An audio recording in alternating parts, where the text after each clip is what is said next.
سلامتنا أبزلكم يبصحكم كبرات فتوات تخاتلت زياناتنا ندي ساعة أخاخ بناي محدش معبالتات وانا وزياناتات قريبنا لكم ولنا نمكت لكم بخبرنا عدم سنة سعبو سناي مكتتال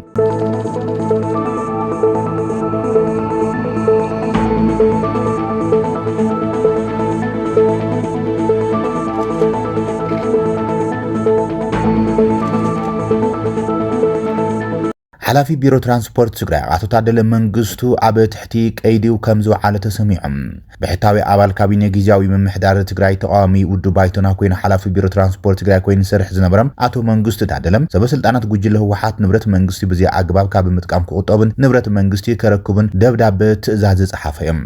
አቶ መንግስቱ ታደለን ሓላፊት ቤት ጽሕፈት ጉጅለ ህወሓት ወይዘሮ ፈትለወርቅ ገብረ እግዚአብሔር ንሰናይ ውድ ሓላፊት እምበር ሰራሕተኛ መንግስቲ ብዚያ ምዃንን ብዚያ ሕጋዊ መንገዲ ዝጥቀመላ መኪና ናብ መንግስቲ ከረክባም ደብዳቤ ጽሒፉለን ከም ዝነበረም ቅድሚ አዋርሕ كم زنبرة يزخخروتهم فلفلات حبريتهم اتحطوا بترجاجامي أغربوا أنت خنجنام اتانا منجست مكينا ويزرفت لورك أيركبن كم زبلايم وتم فلفلات أيسم زلام اتحجاوي عفلت أو دبنا زير خبن قبول نتزيبوا لجوبا إذا كايدن وجله هو حتى من معنى بريترام منجست نتيجة فرسو بمبال نتي بمريح نتوز فرمم نبر بريزنت كيتاش ردا كابسلطان ملعن زحلو في كل تعاملات ناتقال سكم زمزن عمود داتا دما نتعامنتو أمر حسراوي تطعمم سلطان داغم تقوز أصير إزركبم عبتم زكايدم ناي وفرين بيتان كالوت ناي عامل سقومتاتن أنصار تيج نبرة جزيا ممحدار دمام اتوم أنصار ودبنا متكل اللوم ويدمام نجياوي ممحدار السرحو زبلهم تجارو إلى ما زجورو ناي بروباغندا وفرتات ناجبرة كم سن حز فلات يزبلهم اتوم فلفلاتم حزي سلطان توزع إيرو أبزل اللوان اتوجله بعطوات تطعيمو أبلالي استفلي حساب زلهم بتيج نبرة جزيا ممحدار تشيمم أبصر حسنحو أمر الحتات يهدرو من يأسرو من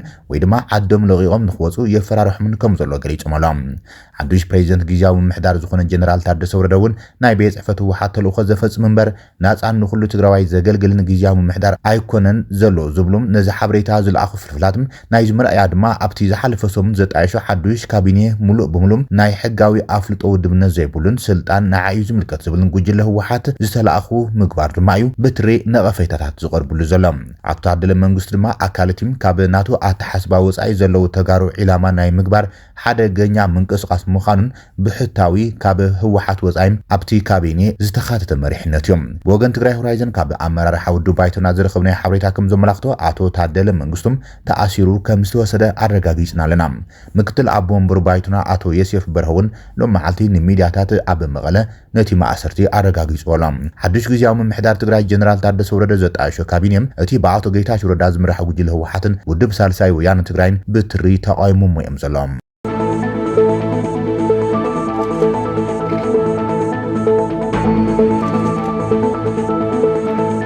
حيلات مكلخال إثيوبيا أب كل أمحرة أما يتعطوات فانو كم زقتلو أفليت أمالهم بعنصار دمام لعلي ميتي سلاميان سبات أب جوجام بدرون كم زقتلو تسمع لهم تراويت مكلخال إثيوبيا أب كل أمحرة زوبا سمين شوا زوبا جوجام تخطات السرحيتات كم زكايدم زحلفوا من جاليسيوم تراويت أب قربوان أب زكايد سرحيتات أب استفرال درجة زركبو حيالو أزز تفانو كم زقتلي حابيروم حيلات مكلخال إثيوبيا أب استفرال كبابيتات كل أمحرم متقعتي سو بألبو نفرتي كم زكايدون اتحبريتا ملاخيتلهم وتحدران فلفلات كم زولون تخينم اتمتقعتي اتم عطواز تأكبلن كبابيتات علامة زقبرأيهم فبألبو نفرتي متقعتي قبل العطوات فانو لعل قدعات كم زور دايم من جتات سراويت مكلخال حابيرهم زلهم دقفتو فانو بوغنم متقعتي سو بألبو نفاريت نسلمان سبات كم زقود ايوم زخصو زلهم BBC زرقاقوز حابريتا كم زملاخطو تخينو اب كل أمحرة زوبا مرع قجام بوحدو ميت سبات بمتقعتي درون كم استقوت اليوم قليس أمزلام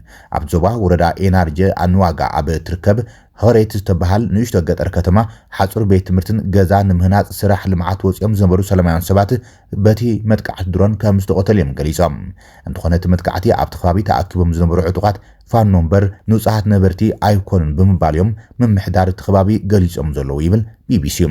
كوميشن سبع مسالات إثيوبيا نستبهال متقعتي كتاتلوكم زل ملكيتهم نبرتي BBC عبز حبوريتهم اتمتقعتي عبتا كتما حاصر ناي حدا مبعتا بيت مرتي نمهنات زتعاكبو سلاميان نبرتي علامة كم زقبر متقيسام قال ابتقا كم زلو زقلص ناي عين مسخاخر دمام نتي قصبتاوي ترئيت عويات اغرغرن سنبادن كبل قليصوم انتاي كم زقاطم عين فلطينا ازينا تسنابينا ምቕባል ይገልጾም ንሱ ሓዊሱ ኣብ ስራሕ ዝነበሩ ሰባት ናብቲ መጥቃዕቲ ዝተፈጸመሉ ከባቢ ክቐርቡን ከሎም ደው ኢሉ ዝተረፈ ሰብ የለን ኢሎም ፍጹም ጸሊም ነገር እዩ ዝመስል ኣብ ሙሉእ እቲ ከባቢ ሰብ የለን ካብ ውሽጢ እቶም ዝወደቑ ሰባት ዝጋዓር ሰብ ኣሎም በቲ ዘጋጠመ ሓደጋ ኣውያትን ስንባድን ንወዲ ሰብ ኣዝዩ ዘሐዝን ተግባር ተፈጺሙ ክብል ይገልጾም ኣብ ክልል ኣምሓራ ኣብ መንጎ ሰራዊት ምክልኻልን ጉጅለ ዕጡቕ ፋኖን ዝካየድ ኩናት ሕዝቡን ተጠናኺሩ ዝቕጽል ዘሎ ኮይኖም ሰላማውያን ሰባት ግን ግዳይ መጥቃዕታት ክልቲኦም ሓይልታት ይኾኑ ከም ዘለዎም ጸብጻባት ዘመላኽት ዘሎም እቲ ኣብ ክልል ኣምሓራ ዞባ ጎጃም ልዕሊ 100 ሰባት ዝቐተለ መጥቃዕት ድሮን ድማ ናይቲ ኣብቲ ክልል ዝካየድ ዘሎ ግጭት ክፉእነት ዘርኢ ኮይኑ ኣሎ ይብሉ ተዓዘብቲ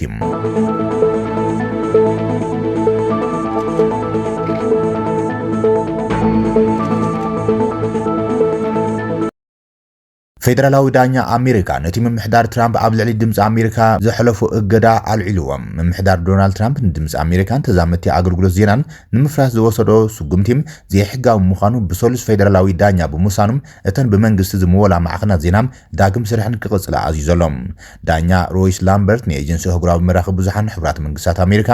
ካልኦት ፈንወታትን ናብ ስራሕ ክምለሱን ኣብ ሕጋዊ ግዴታታቶም ጣልቃ ከይኣትውን ኣዚዝዎም ኣሎ ንመንግስቲ ፌደራል ብተወሳኺ ኣብ ዕረፍቲ ዝነበሩ ሰራሕተኛታት ድምፂ ኣሜሪካውን ናብ ስራሕ ክምለሱን ካብ ስራሕ ከይሰናበቱን ክከላኸሉ ድማ ኣዚዞሎም ዳኛ ላምበርት ምምሕዳር ትራምፕ ንዩኤስኤጂኤም ንምዕፃው ዝወሰዶ ስጉምቲ ቀይድ በተኽ ብምባል ዝገልጾ ኮይኖም እዚ ውሳነ ድምፂ ኣሜሪካን ንተዛመድቲ ኣካላትን ድማ ስርሖም ንክቕፅሉ ዘኽእሎም እዩ ተባሂሎም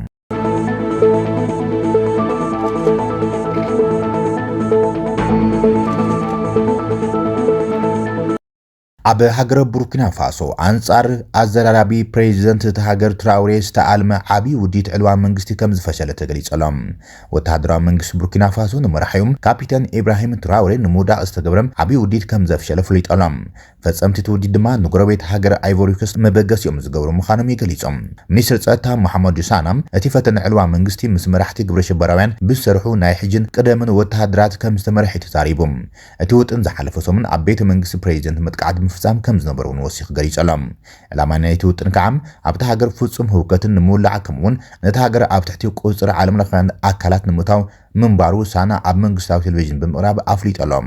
እዚ ነቲ ኣብ 2022 ስልጣን ዝሓዘ መራሒ ወተሃደራዊ ሓይሊ ንምእላይም ካብ ዝተገብሩ ተደጋግምቲ ፈተነታት እቲ ናይ ቀረባ ኮይኖም ኣብቲ ሃገር ዝፍጸም መጥቃዕቲ ዕጡቓት ናውስኺ ከይድ ከም ዘሎ እዮም ቡርኪና ፋሶ ልክዕ ከም ጎረባብቲ ሃገራት ሳሕል ምስ ዕጡቓት ጅሃዳውያን ጉጅላታት ክትዋጋ ጸኒሖም ማእኸላይ ገምጋም 40 ሚእታዊት ካብቲ ሃገር ኣብ ትሕቲ ቁጽሮም ይርከብ ወተሃደራዊ መንግስቲ ካፒታን ትራውሬ ጸጥታን ምምሕያሽ መምጽዓታት ብምእታው ምስ ሩስያውን ሓዱሽ ጸጥታዊ ሽርክነት ንምፍጣር እኳ ተፈተነ እቲ ኩነታት ግን በተረጋጋሚ መጥቃዕቲ ዕጡቓት እናሓሰመ ይቕጽል ከም ዘሎ እዮም ኣብቲ ዝርዝር ሓበሬቱ ዘይተገለጸ ዝሓለፈ ሰሙን ዘጋጠመም ዳሕረዋይ ፈተነ ዕልዋ መንግስቲ እቶም ዓለምቲ ውዲት ናይ ሃይማኖታውን ባህላውን መራሕቲ ተጠቒሞም ንመኮንናት ሰራዊት ነቲ ውጥን ክድግፉ ከእምኑ ከም ዝፈተኑም ሚኒስትር ጸጥታ መሐመድ ሳና ሓቢሮሎም እቲ ዕልዋ ብመሰረት ውጥን ቶም ሽበራውያን ውዲተኛታት ብጸላእቲ ተሃገር ዝተመልመለም ጉጅለ ወተሃደራት ኣብ ልዕሊ ፕሬዚደንት ቡርኪና ፋሶም ብዝፈጸሙ መጥቃዕቲ ንሮብ 16 ማይዛም 2025 ክዛዘሙ ተሓሲቡ ነይሩ ኢሎም ካብቲ ሃገር ወጻኢ ዘለዉ ዓለምቲ ውዲት ኩሎም ኣብ አይቮሪ ኮስት እዮም ዝርከቡ ብምባል ብፍላይ ብድሕሪት ውዲት ከም ዘለዉ ዝእመነሎም ክልተ መኮንናት ሰራዊት ነበር ስሞም ጠቒስሎም ንሱ ኣብ ልዕሊ ወተሃደራትን ሲቪላት መጥቃዕቲ ንምኽፋት አንጻር ሰበስልጣን ናዕቢ ንምልዓልን ተኣፋፊ ሓበሬታ ናብ ኣሸበርቲ ከም ዝመሓላለፈ ገሊጾም ኣብ ዝሓለፈ ሰሙን ክልተ መኮንናት ዝርከቦም ሓያሎ ኣባላት ሰራዊት ኣብቲ መንግስቲ ዘይምርጋዕ ንምፍጣር ብምውጣን ብዝብል ኣብ ቀይዲ ከም ዝኣተው ምንጭታት ጸጥታ ንማዕከን ዜና AFP ሓቢሮም ነይሮም ሰበስልጣን አይቮሪ ኮስት ነቶም ውዲተኛታት እንግዶም ንዝብል ክሲም ዛጊድ ርእይቶ ይሓብሉን እዮም እንተኾነ ጁንታ ቡርኪና ፋሶም ንደቡባዊት ጎረቤቱም ኣብ ስደት ንዝርከቡ ተቃውሞቱ ብምድጋፍ ብዙሕ ግዜ ይኸሳም እዚ ዳሕረዋይ ክሲ ቡርኪና ፋሶ ኣብ ዝሓለፈ ሕዳር እውን አንጻርቲ መንግስቲ ዝተኣልመ ካል ናይ ዘይምርጋዕ ውዲት ከም ዘፍሸለት ካብ እትገልጽ ድሕሪ ኣዋርሒ ይስማዕ ሰሎም እቲ ሃገር ምስ ካልኦት ክልተ ብወተሃደራዊ ሓይሊ ዝምራሕ ሃገራት ማሊ ኒጀርን ካብ ዞባዊ ምዕራባዊ ኣፍሪቃዊ ውድብ ኤኮዋስ ተፈልየን ሓዱሽ ምሕዝነት ምፍጣርን ይፍለጥ እዮም ምስ ገዛኢት ነበር ፈረንሳ ርክብ ብምብታኽ ከዓም ኣብ ክንዶም ምስ ሩስያ ማይን ጸባን ኮይኖም ኣሎም ካፒቴን ትራውሬ ንቡርኪና ፋሶ ናብ ኣፍሪቃዊት ምርኣያ ልምዓትን ምርግጋዕን ንምቕያር ብኣፍሪቃዊ ኣተሓሳስባ ኣብ ሓዱሽ ወያነ ከም እትርከብ ዝገልጽ ዘሎ እዮም ይኹን እምበር ካብ ተጻባእቱ ዝኾኑ ሓይልታት ግን ከበቲ ተጻብኦታት የገጥሞ ከም ዘሎም እቲ ኣብ ዝሓለፈ ረቡዕ ፈሺሉ ተባሂሉ ዘሎም ዕልዋ መንግስቲ ከም መርኣይ ኮይነሎም